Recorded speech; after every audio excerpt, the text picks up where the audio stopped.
کون سا عمل سب سے اچھا ہے؟ ایک شخص نے ابن مسعود رضی اللہ تعالیٰ عنہ سے پوچھا کون سا عمل سب سے اچھا ہے؟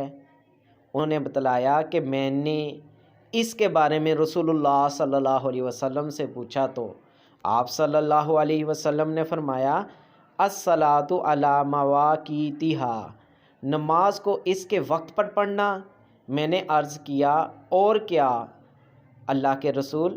آپ صلی اللہ علیہ وسلم نے فرمایا وَبِرُّ الْوَالِدَيْنِ، والدین کے ساتھ حسن سلوک کرنا۔ میں نے عرض کیا اس کے بعد اور کیا اللہ کے رسول صلی اللہ علیہ وسلم؟ آپ صلی اللہ علیہ وسلم نے فرمایا وَالْجِهَادُ فِي سَبِيلِ اللَّهِ، اللہ کی راہ میں جہاد کرنا۔ جامعہ ترمذی حدیث نمبر 173، البانی صاحب نے اس کو صحیح کہا ہے۔